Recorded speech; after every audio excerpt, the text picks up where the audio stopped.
Top quality और consistent performance के लिए सिर्फ सिल्वर पंप नाम याद रखना।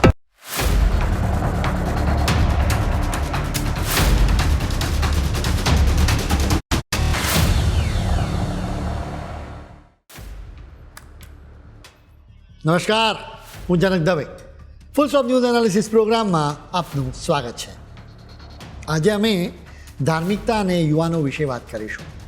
અનેક લોકો કદાચ માનતા હશે કે આ બંને શબ્દોને એકબીજા સાથે જોડવા શક્ય જ નથી. એટલે કે મોટા ભાગે માનવામાં આવે છે કે આજની નવી આધુનિક પેઢી તો ધર્મથી દૂર જ રહે છે. હકીકત એનાથી સાવ વિપરીત છે.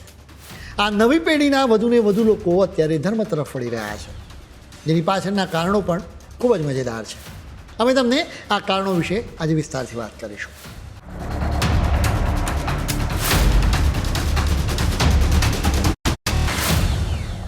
અત્યારે મોટાભાગના લોકો માનતા હોય છે કે ઝેન્ઝી પર માત્ર ને માત્ર સોશિયલ મીડિયા, ફેશન અને યુરોપ અમેરિકાનો જ પ્રભાવ છે. ઝેન્ઝી એટલે કે 1996થી 2010ની વચ્ચે જન્મનારી વ્યક્તિઓ. આ પેઢી તમારી માન્યતાને તોડી રહી છે. ખરેખર આ પેઢી જ કંઈક અલગ છે. સામાન્ય રીતે સમાજ માનતો હોય છે કે આ પેઢીના લોકો રીલ્સ બનાવ્યા કરે છે, નેટફ્લિક્સ જોયા કરે છે, બર્ગર અને પિઝા જ ખાય છે. ઘરના વડીલોને ચિંતા રહેતી હોય છે કે આ નવી પેઢી તો જાણે પોતાનો હિન્દુ ધર્મ તો સાવ ભૂલી જ ગઈ છે. આ ચિંતા કંઈક અંશે હળવી થઈ છે. એટલું જ નહીં, તમારે ખોટી માન્યતાને બદલવાની પણ જરૂર છે. કેમ કે હવે આ પેઢીના વધુને વધુ લોકો સનાતન ધર્મ તરફ વળી રહ્યા છે. તેઓ સનાતન સંસ્કૃતિને જાણવા લાગ્યા છે. અત્યાર સુધી જોવા મળે છે કે એક પછી એક પેઢીમાં ધર્મ પ્રત્યેનો લગાવ ઓછો થતો હોય છે. એટલે જ આપણે ત્યાં સતયુગ, ત્રેતાયુગ, દ્વાપરયુગ અને કળિયુગ એમ 4 યુગનો કોન્સેપ્ટ છે. એટલે કે જેમ જેમ પેઢીઓ પસાર થાય એમ લોકો ધર્મને ભૂલતા જાય. પરંતુ અત્યારે એનાથી તદ્દન વિરુદ્ધ થઈ રહ્યું છે. ભારતમાં યોજાયેલો કુંભ મેળો પણ એનું ઉત્કૃષ્ટ ઉદાહરણ છે. યોગી આદિત્યનાથની સરકારે દાવો કર્યો હતો કે 50 કરોડથી વધારે શ્રદ્ધાળુઓએ મહાકુંભ વખતે ત્રિવેણી સંગમમાં પવિત્ર ડૂબકી લગાવી હતી, જેમાં મોટી સંખ્યામાં ઝેન્ઝીના લોકો હતા. માત્ર ભારતમાં જ નહીં પરંતુ આખી દુનિયામાં ઝેન્ઝી ધર્મ તરફ વળી છે. બ્રિટિશ અખબાર ધ ટાઈમ્સે લખ્યું છે કે 2019થી 2024 દરમિયાન બાઇબલનું વેચાણ 87% વધ્યું છે. બાઇબલ ખરીદનારાઓમાં મોટું પ્રમાણ આ ઝેન્ઝીનું જ છે. એટલું જ નહીં, યુરોપ અને અમેરિકામાં અત્યારે મોટી સંખ્યામાં ઝેન્ઝી ચર્ચમાં જઈ રહ્યા છે. હવે સવાલ એ છે કે ઝેન્ઝીને ઓચિંતા ધર્મમાં કેમ રસ પડવા લાગ્યો? એના માટે કેટલાક કારણો છે. આપણા સંસ્કૃતમાં કહેવાય છે ને કે યથા રાજા તથા પ્રજા, એટલે કે જેવો રાજા હોય એવી જ તેની પ્રજા હોય. અત્યારે ભારત અને ઇટલી સહિત અનેક દેશોમાં જમણેરી પક્ષોનું શાસન છે. પરંપરાગત મૂલ્યો અને વિચારોના રક્ષણની હિમાયત કરનારા પક્ષોને જમણેરી પક્ષો કહેવામાં આવે છે. જેમ કે આપણા ભારતમાં બીજેપીની વિચારધારાના મૂળમાં ભારતની સંસ્કૃતિનું રક્ષણ કરવાની ભાવના રહેલી છે. હવે યુરોપની વાત કરીએ તો આ વર્ષે અહીં આવા જમણેરી પક્ષોનો ઉદય થયો છે. તેઓ વધારે મજબૂત થયા છે. આપણા દેશની વાત કરીએ તો પીએમ મોદીની સરકાર પોતાના દેશની મૂળ સંસ્કૃતિને મહત્ત્વ આપે છે. ઝેન્ઝી પણ આવી સ્થિતિ જોઈ રહ્યા છે. જેમ કે પીએમ મોદી વારંવાર મંદિરોમાં જાય છે, તેઓ પૂજા કરે છે, એના ફોટોગ્રાફ્સ મીડિયા અને સોશિયલ મીડિયા પર આવતા રહે છે. નવરાત્રિના સમયે તેઓ શક્તિ ઉપાસનાની વાતો કરે છે, ક્યારેક તેઓ કેદારનાથમાં જઈને ધ્યાન ધરે છે. ઝેન્ઝી આ બધું જુએ છે.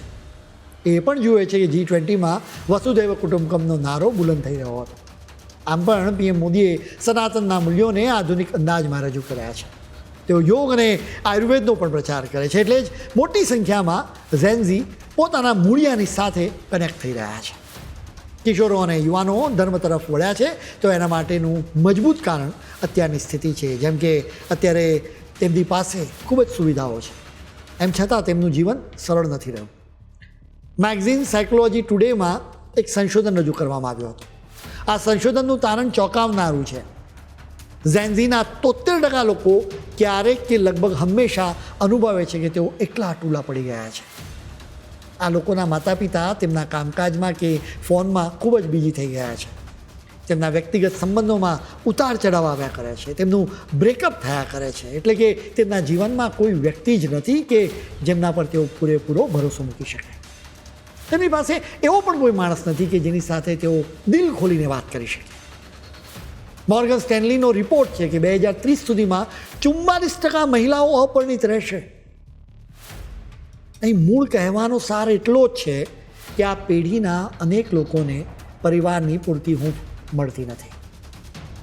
ઝેનઝી ભલે પોતાની જાતને કુલ માનતા હોય, પરંતુ અત્યારે સૌથી વધુ ચિંતાતુર પેઢી ઝેનઝી જ છે. તમે જુઓ કે અત્યારે જ તેમને ચારેકોર મોટિવેશનલ સ્પીકર જોવા મળે. અહીં ડિમાન્ડ મુજબ સપ્લાયનો નિયમ લાગુ પડે છે. વળી થોડાક દશકા પહેલાં માત્ર મોટી ઉંમરના લોકોને હાર્ટ એટેક આવતા હતા, અત્યારે તો નાની ઉંમરના લોકોને હૃદય બેસી જાય છે. આ પેઢીમાં મોટાભાગના લોકો શરીર કરતાં મનથી વધારે રોગી છે. એટલે જ મનની તંદુરસ્તી માટે તેઓ આધ્યાત્મ તરફ વળ્યા છે. માત્ર સંબંધોની વાત નથી, પરંતુ કામકાજને લઈને પણ તેમની જિંદગી સરળ નથી રહી. 24 કલાક સ્ક્રીન ઓન અને જાતના નોટિફિકેશન આવતા હોય છે. જો ઝેનઝી ભણતા હોય તો તેમને નેટ CAની મુશ્કેલ પરીક્ષા પાસ કરવાનું ટેન્શન હોય છે. જો તેઓ કોઈ કામ કરતા હોય તો ઓફિસમાં બોસ તરફથી પ્રેશર હોય છે. વળી ડેડલાઇન મુજબ કામ કરવું પડે છે. તેમને સોશિયલ મીડિયાથી તેમનું સ્ટ્રેસ ઘટવાના બદલે વધે છે. એટલે તેઓ ક્યાંક રાહત મેળવવા ઈચ્છે છે. તેઓ સુખ અને શાંતિની શોધ કરવા લાગે છે. આ શોધ તેમને ધર્મ સુધી લઈ આવે છે. ચારે બાજુથી મુશ્કેલીઓથી ઘેરાયેલી ઝેનઝી આખરે જ્યોતિષની પાસે પણ જઈ રહી છે. કોઈ અંકશાસ્ત્રી પાસે જાય છે તો કોઈ હસ્તરેખા શાસ્ત્રીની પાસે જાય છે, કોઈ ટેરો કાર્ડ રીડરની પાસે જાય છે. વળી અત્યારે એસ્ટ્રોલોજી એપ પર સરળતાથી ગાઈડન્સ પણ મળી રહે છે. તેઓ પોતાની કુંડળી તૈયાર કરાવી રહ્યા છે. અત્યારે ડિજિટલ જ્યોતિષ એપ્સનો જમાનો છે. મોટી સંખ્યામાં આવી એપ્સ ઉપલબ્ધ છે. લાખો લોકો આવી એપ્સને ડાઉનલોડ કરી રહ્યા છે. એટલું જ નહીં, એના પર રોજ કે મહિનાનું કે વર્ષનું ભવિષ્ય પણ જોઈ રહ્યા છે. ઝેનઝી ધર્મ તરફ વળી છે તો એનું એક કારણ એ છે કે અત્યારે આખી દુનિયામાં સનાતનનો જય જયકાર થઈ રહ્યો છે. જેમ કે વિદેશોમાં યોગ ટ્રેન્ડ થઈ રહ્યો છે. લોકો શ્રીમદ ભગવદ્ ગીતામાં પોતાની સમસ્યાઓનો ઉકેલ શોધી રહ્યા છે. મોરારી બાપુની રામકથા પણ વિદેશમાં થઈ રહી છે. આ લોકો જ્યારે વિદેશી ઇન્ફ્લુએન્સર્સને હરે રામા હરે કૃષ્ણ ગાતા જુએ છે ત્યારે તેમને પોતાની સંસ્કૃતિ પર ગર્વ થાય છે. એકંદરે આ નવી પેઢીમાં કંઈક તો વાત છે. મિલેનિયલ્સ એટલે કે 1981થી 1996 દરમિયાન જન્મનારાઓમાં અનેક લોકો ધર્મથી દૂર ભાગે છે. તેમના માટે કારકિર્દી જ પ્રાથમિકતા રહે છે. તેઓ ચૂપચાપ તણાવ સહન કરી લે છે. આ ઝેનઝી તો સાવ અલગ જ છે. તેઓ તણાવ દૂર કરવા માટે કે પછી પોતાની સંસ્કૃતિને અપનાવવા માટે દીવડા પ્રગટાવી રહ્યા છે. તેઓ ગીતાના શ્લોક વાંચી રહ્યા છે, ધ્યાન ધરી રહ્યા છે અને એપ પર પોતાની કુંડળી પણ તૈયાર કરાવી રહ્યા છે. તેઓ આ બધું જ ગર્વથી કરે છે. તેમને પહેલાંની પેઢીની જેમ કોઈ ખચકાટ કે સંકોચ નથી. મોટાભાગના મિલેનિયલ્સ પોતાની મહત્વાકાંક્ષાઓ અને કામના બોજા હેઠળ આધ્યાત્મિકતાને ભૂલી ગયા. ઝેનઝી એ રેસનો ભાગ નથી. તેઓ પોતાના માનસિક આરોગ્યને પ્રાથમિકતા આપે છે. મિલેનિયલ્સ પોતાના પરિવારને લઈને દુઃખ વિશે કંઈ પણ બોલતા નહોતા. જોકે ઝેનઝી કોઈ સંકોચ વિના બોલે છે. તેઓ પોતાનું દુઃખ ક્યારે અને કોની આગળ વ્યક્ત કરવું કે વ્યક્ત ન કરવું એ સારી રીતે જાણે છે. સનાતન ધર્મ અને જ્યોતિષ તેમને રસ્તો બતાવે છે. આ ઝેનઝી સમજે છે કે સનાતન એ માત્ર ધર્મ નથી, પરંતુ વિજ્ઞાન પણ છે. ઝેનઝીને હિન્દુ ધર્મને લઈને સૌથી કુલ બાબત એ લાગે છે કે તેઓ સવાલ પૂછી શકે છે. સવાલ પૂછવા બદલ તેમની હત્યા નથી કરવામાં આવતી, બલકે સામેવાળી વ્યક્તિ ખુશ થઈને જવાબ આપે છે. સનાતન તો તર્કશાસ્ત્રમાં માને છે. સવાલ પૂછો, તર્ક કરો અને પછી તાળ પર આવો. એટલા માટે ઝેનઝી બિંદાસ થઈને સવાલો પૂછે છે. જેમ કે તેઓ પૂછે છે કે શિવલિંગ પર શા માટે દૂધ ચડાવવું જોઈએ. તેમને એનો જવાબ મળે છે. એટલે તેઓ શિવલિંગ પર દૂધથી અભિષેક કરે છે. યુટ્યુબ પર અનેક સંતોના વિડીયોઝ છે જેને જોઈને આ ઝેનઝીને તેમના સવાલોના જવાબો મળે છે. આ સંતોમાં કોઈ IITમાં ભણ્યું હોય છે તો કોઈ કેમ્બ્રિજમાં ભણ્યું હોય છે. આ સંતો ઇંગ્લિશમાં વાત કરે છે, એટલે જ ઇંગ્લિશ મીડિયમમાં ભણનારા લોકોને તાર્કિક વાતો કરતાં આવા સંતોને સાંભળવા ગમે છે. આવી પેઢીના કારણે અત્યારે વધુને વધુ લોકો આધ્યાત્મિકતા તરફ વળ્યા છે. આ ઝેનઝી તો વર્ચ્યુઅલ પૂજા પણ કરાવે છે. તેઓ ઓનલાઈન યાત્રા કરે છે, જેની સાથે જ આપણા દેશમાં આધ્યાત્મિક ઇકોનોમી પણ વિકસી રહી છે. ભારતમાં ધાર્મિક અને આધ્યાત્મિક માર્કેટનું મૂલ્ય ગયા વર્ષે અંદાજે $58.56 અબજ એટલે કે 5019.9 અબજ રૂપિયા હતું, જેમાં દર વર્ષે 10% વધારો થઈ રહ્યો છે. જેમાં ઝેનઝીનું યોગદાન પણ ખાસું એવું છે. ઝેનઝીમાં સનાતન સંસ્કૃતિ પ્રત્યેનું આકર્ષણ વધતું જાય છે, જેના વિશે અમે તમને વિગતો આપીશું, પરંતુ અત્યારે સમય છે એક બ્રેકનો.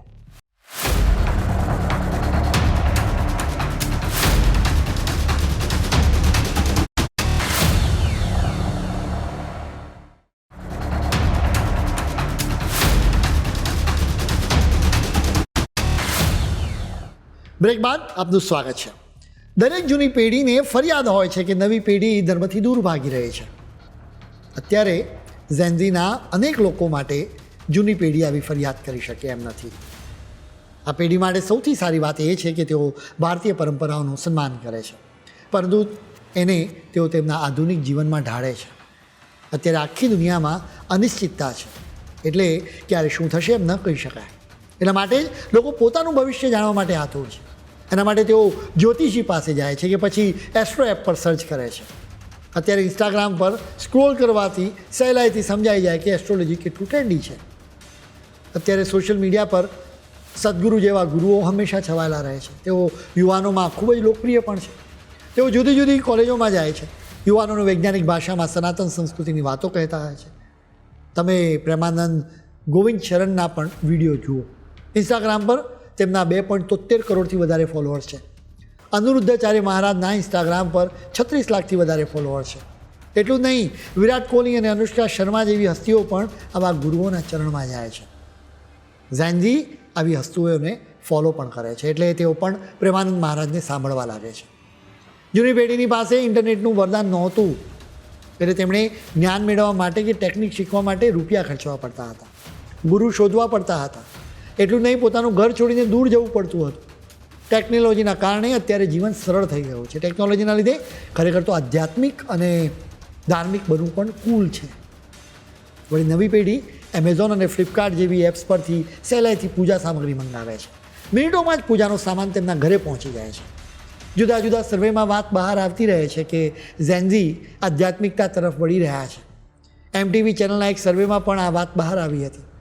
આ સર્વેનું તારણ આવ્યું કે આ નવી પેઢીના 62% લોકો માને છે કે આધ્યાત્મિકતાથી તેમની જિંદગી સ્પષ્ટ થઈ છે. જીવનમાં રહેલો ગૂંચવાડો દૂર થઈ ગયો છે. તેઓ વધારે પ્રેક્ટિકલ અને સાથે આશાવાદી પણ બન્યા છે.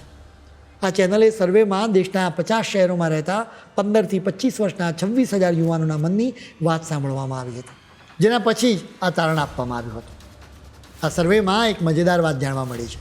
આધ્યાત્મિકતા તરફ વળવાના કારણે આ પેઢીના લોકોને પરિવારની પણ કદર થઈ છે. આ જ પ્રકારનો સર્વે વર્ષો વર્ષ કરવામાં આવતો રહે છે. નવા સર્વેમાં તારણ આવ્યું છે કે 50%થી વધુ લોકો માને છે કે તેમનો પરિવાર તેમને ખુશ રાખે છે. 2019માં આવા લોકોની સંખ્યા 42%, જ્યારે 2016માં માત્ર 13% હતી. એટલે કે આધ્યાત્મિકતાના કારણે તેમની પારિવારિક જિંદગીમાં પણ સુધારો થયો છે.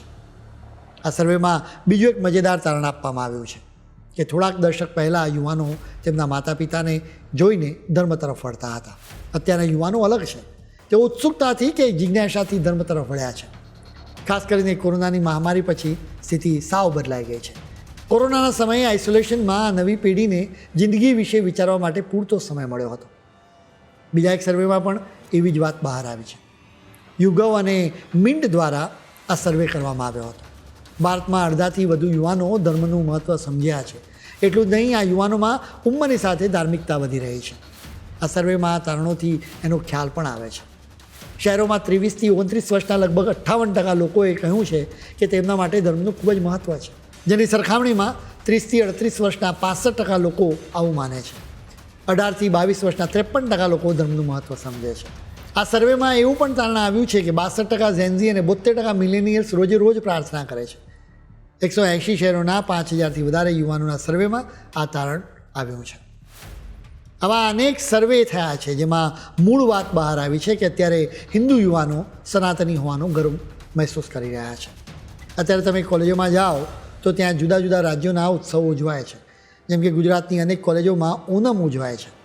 બીજી તરફ અનેક રાજ્યોની કોલેજોમાં ગુજરાતની જેમ જ નવરાત્રિમાં ગરબા પણ રમવામાં આવે છે. એક રીતે ધર્મ જુદા જુદા રાજ્યોના યુવાનોને એકબીજાની સાથે જોડે છે. એક મજેદાર વાત એ પણ છે કે તેઓ પરંપરાગત વસ્ત્રો ગર્વથી પહેરે છે. ધોતિયું પહેરવામાં તેમને નાનમ નથી અનુભવાતી. આમ તો આખા દેશમાં નવી પેઢીના લોકો ધર્મ તરફ વળ્યા છે, પરંતુ કેરળનો ખાસ ઉલ્લેખ કરવો પડે, કેમ કે અહીંની સ્થિતિ જરા અલગ છે. અહીં ડાબેરીઓ સત્તા પર છે, તેઓ સનાતન સંસ્કૃતિના ઘોર વિરોધીઓ છે. અહીં રાજ્ય સરકાર દ્વારા જ સનાતન સંસ્કૃતિની વિરુદ્ધ માહોલ ઊભો કરવામાં આવે છે. બીજી તરફ આ રાજ્યમાં કટ્ટરવાદીઓ હાવી થઈ ગયા છે. આવી સ્થિતિમાં પણ મલયાલમ લોકો શાંતિ તેમની પરંપરાગત ધોતી પહેરી રહ્યા છે. તેઓ ખુલ્લેઆમ ધાર્મિક કાર્યક્રમોમાં ભાગ લઈ રહ્યા છે. ડરનો માહોલ ઊભો કરવામાં આવ્યો હોવા છતાં આ રાજ્યમાં યુવાનો પોતે સનાતની હોવાનું ગર્વથી બતાવી રહ્યા છે. આખા દેશમાં આ પેઢીના લોકો વારાણસી અને કેદારનાથ જેવા પવિત્ર યાત્રાધામોના દર્શને પણ કરે છે, જેના કારણે પણ ધાર્મિક પ્રવાસનને બળ મળ્યું છે. Consultancy company CBRE south Asia private લિમિટેડના એક રિપોર્ટમાં તારણ આપવામાં આવ્યું છે કે ભારતના પ્રવાસનમાં 60% હિસ્સો તો ધાર્મિક યાત્રાઓનો છે. અત્યારે સોશિયલ મીડિયાનું એક હકારાત્મક પાસું પણ જોવા મળ્યું છે. સોશિયલ મીડિયા પર કેટલાક બ્લોગર્સ ઓછા જાણીતા ધાર્મિક સ્થળોના વિડીયો પોસ્ટ કરે છે. તેઓ આવી જગ્યાઓએ પરમ શાંતિનો અનુભવ થતો હોવાનું કહે છે, જેનાથી પ્રેરણા મેળવીને પણ અનેક યુવાનો આવા ધાર્મિક સ્થળોએ જાય છે. સૌથી ખાસ વાત એ છે કે આ નવી પેઢી અંધવિશ્વાસુ નથી. તેઓ ધર્મ અને વિજ્ઞાન બંનેને એકબીજાની સાથે જોડે છે. તેઓ જેમ જેમ સનાતન સંસ્કૃતિને જાણે છે એમ તેમને ખ્યાલ આવે છે કે ધર્મ અને વિજ્ઞાન વચ્ચે અહીં ઘર્ષણની સ્થિતિ નથી, બલકે હજારો વર્ષો પહેલાં ઋષિઓએ જે વાતો કહી હતી એને આજનું વિજ્ઞાન પણ સાચું માને છે. આ જ કારણે તેમને અત્યારે ધર્મ વધારે રિલેવન્ટ લાગે છે. અમે ગુજરાતના કેટલાક યુવાનો અને કિશોરોને સવાલો કર્યા કે તેમને હિન્દુ ધર્મની કેવી વાતો આકર્ષક લાગે છે, જેના તેમણે શું જવાબ આપ્યા એ તમે સાંભળો. देखिए, जैसे कि हम तो स्टूडेंट हैं और मैं धर्म में विश्वास करती हूँ, पर ज्योतिष की बात करें तो कुछ पॉइंट्स ऐसे आते हैं ना कि आपको ऐसा लगता है कि आप फेलियर की तरफ जा रहे हैं और सक्सेस आपसे बहुत दूर जा रहा है. तो पेरेंट्स आपको सजेस्ट करते हैं ना कि आप बिलीव करो, मतलब भगवान में ज़्यादा मानो. तो एक दो पॉइंट पे ऐसा रहता है कि कुछ स्टोन्स जानते होंगे ना, वो स्टोन्स रहते हैं हर एक राशि के लिए. तो वो मुझे एक पंडित जी ने कहा था, तो वो उस टाइम मेरा बहुत मतलब फेलियर एक्सट्रीम हो गया था. तो उस टाइम मैंने हाँ एक ज्योतिष है उन्होंने कहा था, तो फॉर मी इट्स यस, मैं थोड़ा बहुत વિશ્વાસ રખતી હું. ધારો કે સનાતન ધર્મમાં એવું કહેવા માંગે છે આપણે બધા ભગવાનની પૂજા કે અર્ચના બધું કરીએ છીએ, જેમાં આપણા બધા તહેવારો આવે છે કે જેમાં છે ગરબા આવે છે, પછી બધા તહેવારો જેમ કે નવરાત્રિની ઉજવણી, પછી દિવાળીની ઉજવણી, કે તેમાં બધા ધર્મને આપણે બધા ધર્મના લોકો અને આપણે હિન્દુ બધા તેમાં આપણે સંકળાયેલા જોવા મળે છે અને આપણે બધા તેમાં ગરબા સાથે રમી અને માતાજીની અર્ચના કરીએ છીએ. મેં જ્યોતિષમાં છે ને ઘણું બધું માનું છું. મેં જ્યોતિષમાં દેખું છું કે ઘણા વ્યક્તિઓના ઘરમાં પૂજા પાઠ કરતા હોય છે, બધા તહેવારોમાં બધા એકબીજાને માનતા હોય છે અને જ્યોતિષ બધા ઘરમાં આરતી બારતી પૂજન કરીને બધા વ્યક્તિ ઘરમાં રહીને 7 સભ્ય મળીને બધા બેસે છે અને તહેવારોમાં જેમ કે ગણપતિમાં બધા ગણપતિનું પૂજન કરીને બધું કરે છે, તહેવારો ઉજવે છે. એમ નવરાત્રિમાં બધા માતાજીની 9 દિવસ આરતીઓ કરે છે અને ગરબા ઝૂમે છે. અમે ઝેન્ઝી જે છીએ ને એ અમે વડીલો સાથે વધારે બેસતા થયા છે, કારણ કે પેરેન્ટ્સ જે છે તે વધારે અમને ટાઈમ આપી નહીં શકતા, એટલે અમે વડીલો સાથે બેસી રહ્યા છે, જેમાં એ અમને છે ને રામકથા, રામાયણ ને મહાભારત જેવી કથા સંભળાવતા હતા અને ભગવદ્ ગીતાના બી બહુ બધા પાઠ પઢાવ્યા છે, જેમનેથી અમે છે ને ભગવાનની સામે આકર્ષિત વધારે થયા છે. અને શું કહે જેમ કે તમે લઈ શકો છો કે બહુ ઘણા બધા જે છોકરાઓ છે જે 5 થી લઈને 3 વર્ષ સુધી 5 વર્ષ સુધી બહુ બધા છે એ શ્લોક બોલતા છે, કારણ કે એ જ છે કે અમારા જે વડીલ હતા ને એમને એ જ્ઞાન હતું, બહુ બધું જ્ઞાન હતું જે એ અમને આપીએ છે. અને જે અમારા જે પેરેન્ટ્સ હતા વચમાંની જે પેઢી હતી જેન્ઝીથી પહેલાં, એમને થોડુંક કંઈ થઈ ગયેલું જેનાથી ડિસ્ટ્રેક્ટ થઈ ગયેલા. આજકાલ તમે જોઈ શકો સોશિયલ મીડિયા પર પ્રેમાનંદજી મહારાજ, બાબા બાગેશ્વર ધામ મહારાજ જેવા અન્ય ઘણા બધા જેવા આપણા ધર્મના ગુરુ છે જે આપણને સારા રસ્તા દેખાડે છે, ભગવાન પ્રત્યેની આસ્થા માટે આપણને આકર્ષિત કરે છે કે પહેલાંના સમય પર ભગવાન આવા હતા, એમની બધી બાબતો કહે છે. એમના સંસ્કારોથી લઈને એમના પગલાં પર ચાલવાની આપણને આદત પડી ગઈ છે, જેના કારણે આપણું જીવન અહીંયાથી લઈને અહીંયા સુધી આગળ વધી શકે છે. જેના કારણે અમે અમારા ધર્મ પ્રત્યે આકર્ષાયા પણ છે અને અમારા ધર્મ પ્રત્યે જે જેન્ઝી સમાજ છે એમને ખૂબ મુખ્ય આકર્ષણ મળ્યું છે.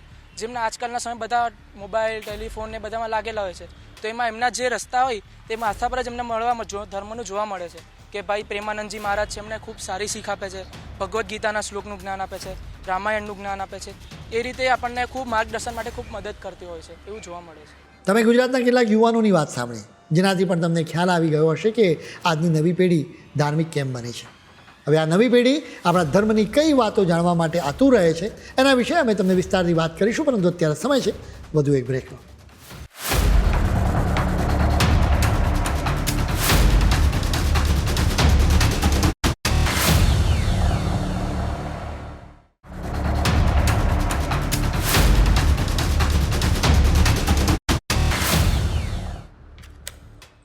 બ્રેક બાદ આપનું ફરી સ્વાગત છે. નવી પેઢીના મનમાં ઘણા સવાલો છે. તેઓ હિન્દુ ધર્મની ઘણી બધી બાબતો જાણવા માંગે છે. તેઓ કોરાથી લઈને એક્સ સુધી જુદા જુદા પ્લેટફોર્મ્સ પર સવાલો પૂછતા રહે છે. અમે આવા જ કેટલાક સવાલો તમારી સમક્ષ રજૂ કરીશું. સૌથી મુખ્ય મુદ્દો તો જ્યોતિષ જ છે, જેના વિશે અમે તમને વાત કરી હતી. એ સિવાય તેઓ કલ્કી અવતાર વિશે પણ જાણવા માંગે છે. આ પણ રસપ્રદ બાબત છે. તેઓ સવાલો પૂછી રહ્યા છે કે ભગવાન વિષ્ણુ કલ્કી તરીકે ભારતમાં કઈ જગ્યાએ અવતરશે. વળી આવા માહોલમાં કલ્કી ફિલ્મ આવી જાય તો તેમનો રસ વધી જાય. તેઓ જાણવા માંગે છે કે ભગવાન કલ્કી અવતાર સ્વરૂપે ક્યારે આવશે, એના માટે કેવા સંકેતો મળશે, એટલે કે ભગવાન અવતાર ધારણ કરશે ત્યારે કેવા સંકેતો મળશે. આ બધા સવાલોના જવાબો મેળવવા માટે તેઓ સંતોને સાંભળી રહ્યા છે. તેઓ ભવિષ્ય મલ્લિકા ગ્રંથ વિશે સર્ચ કરી રહ્યા છે. સૌથી સારી વાત એ છે કે આજની પેઢી શ્રીમદ ભગવદ્ ગીતાને સમજવાની કોશિશ કરે છે. અલબત્ત તેઓ ગીતાનો સંદેશ જાણવા માટે ઓનલાઈન વિડીયો જોઈ રહ્યા છે. હજી તેઓ ગીતા પર લખવામાં આવેલા શ્રેષ્ઠ પુસ્તકોથી મોટાભાગે દૂર જ છે. જોકે અત્યારે તેમને ગીતા વિશે જાણવાની ઉત્સુકતા છે, એ સારી બાબત છે. અમે તમને પહેલાં જ કહ્યું હતું એમ આજની પેઢીને જ્યોતિષનું ખૂબ જ આકર્ષણ છે. આ જ કારણથી તેઓ જાણવા માંગે છે કે જુદા જુદા ચક્રોને એક્ટિવેટ કેવી રીતે કરી શકાય, તેમજ રુદ્રાક્ષ પહેરવાથી શું ફાયદો થાય. સૌથી મજેદાર વાત એ છે કે તેઓ કર્મના સિદ્ધાંતો કયા છે એ પણ ઇન્ટરનેટ પર સર્ચ કરે છે. 90 પહેલાંના જન્મ જેના છે એ લોકો થોડુંક શરમ રાખતા ધર્મના બાબતે, કે ક્યાંક છુપાઈને પૂછતા. માનતા તો જ્યોતિષને બધા જ છે, પણ કોઈ પ્રત્યક્ષ કોઈ અપ્રત્યક્ષ. પણ આ જે નવી જનરેશન છે, જે 1990થી 2010 સુધીની વચ્ચેની જે જનરેશન છે, એ ફૂલ ટાઈમ આમાં બહુ જ શ્રદ્ધાથી જોવે છે. એટલું જોવે છે એટલું એને પોતાનું પ્રોફેશન બનાવવા તરફ પણ આગળ વધી રહ્યા છે, અને દરેક વસ્તુને હૃદયથી એક્સેપ્ટ કરે છે ઘણી રીતે. આની પાછળનું એક તો કારણ છે કે સોશિયલ મીડિયામાં રીલ્સ એક્ટિવેટ થઈ છે, એના કારણે વધારે પડતા જે મોબાઈલ જોતા હોય છે એટલે એના માનસમાં એ સેટ થયું છે. આ ઉપરાંત દરેક વસ્તુને પોતાની જે પ્રાચીન સંસ્કૃતિ છે એને અમે હવે આગળ લાવશું એ ભાવ સાથે પણ આવે છે. ખાસ કરીને કોઈ ગ્રહશાસ્ત્રીય પરિવર્તન એવું નથી થયું કે આ ચેન્જ આવે, પણ વર્ષો પછી કંઈકનું કંઈક ચેન્જીસ આવતા જતા હોય છે. 100-150 વર્ષે એવી રીતે આ જનરેશન જે આવી છે એમાં બહુ મહત્ત્વપૂર્ણ ચેન્જીસ જોવા મળે છે. કે પોતાની એક સમસ્યા એ પણ છે કે પોતાની રીતે એ અલગ રીતે જ આગળ વધવા માગે છે, વાસ્તવિકતાથી થોડું ખટીને, પણ લોજિક એમાં લગાવવાની સાથે સાથે એ એમને એમ કોઈ કહે છે તે પ્રમાણે બિલીવ પણ કરી લે છે. એટલે અંધવિશ્વાસથી થોડોક ઉપર જઈને પણ ચાલે છે. એવું નથી કે વિશ્વાસના કારણે જતા હોય, એને જીવનમાં અનુભવ કરે. જો અનુભવમાં એને અનુકૂળ આવે છે તો એ પોતાના જે બીજાને પણ વાત કરે, અને પછી આ બધા જ આ જે યુથ છે, જે જનરેશન ઝેડ, એ જોઈન થાય છે. અને એવી જે મંદિરમાં આ ઉપરાંત તમે જોશો તો અત્યારે નાના નાના જ્યોતિષીઓ પણ જોવા મળશે. ઝેન્ઝીને સનાતન સંસ્કૃતિની ફ્લેક્સિબિલિટી આકર્ષે છે. અહીં કોઈ પણ પ્રકારની જડતા નથી. તમે કઠોર નિયમો નહીં અપનાવો તો પણ ચાલશે. તમે ઈચ્છો ત્યારે મેડિટેશન કરી શકો છો. રોજ મંદિર ન જતા યુવાનો ગીતા અને ઉપનિષદ વિશે સમજાવતા વિડીયો અને રીલ્સ જોઈ રહ્યા છે. હિન્દુ ધર્મ અને સંસ્કૃતિનું કન્ટેન્ટ અત્યારે ઇન્સ્ટાગ્રામ અને યુટ્યુબ પર ખૂબ જ વાયરલ થઈ રહ્યું છે. મજેદાર વાત એ છે કે ભારતની મૂળ સંસ્કૃતિને ખલાસ કરવા તેમજ યુવાનોને ભટકાવવાના ઈરાદાથી જ ભારતમાં સોશિયલ મીડિયા પ્લેટફોર્મ્સને લાવવામાં આવ્યા હતા. હવે આ જ સોશિયલ મીડિયા પ્લેટફોર્મ્સ પર સનાતન સંસ્કૃતિનો જય જયકાર થઈ રહ્યો છે. રાજર્ષિ નંદી અને ગૌર ગોપાલદાસ જેવા ગુરુઓ ખરેખર કુલ છે. તેઓ યુવાનોને ખૂબ જ આકર્ષે છે, કેમ કે એકદમ જટિલ વિષયોને તેઓ એકદમ સરળ રીતે સમજાવે છે. આ પહેલાં આશ્રમો અને શાસ્ત્રો સુધી સીમિત રહેનારું જ્ઞાન હવે અલ્ગોરિધમની મદદથી લોકોની આંખો સામે આવે છે. આ નવો યુગ છે. સંતોએ ખરેખર આ નવા આધ્યાત્મિક પ્રવાહને પસંદ કર્યો છે. આ યુવાનો શાંતિની શોધમાં ધર્મ તરફ વળ્યા છે. હવે તેઓ એનાથી આગળ વધીને ઇન્સ્ટાગ્રામ રીલ્સના બદલે સાચું જ્ઞાન આપતા પુસ્તકો તરફ વળે એ ખૂબ જ જરૂરી છે. ખેર, આજના ફૂલ સ્ટોપમાં આજે આટલું. નવા મુદ્દાઓ સાથે ફરી મળીશું. ત્યાં સુધી મને રજા આપશો. નમસ્કાર.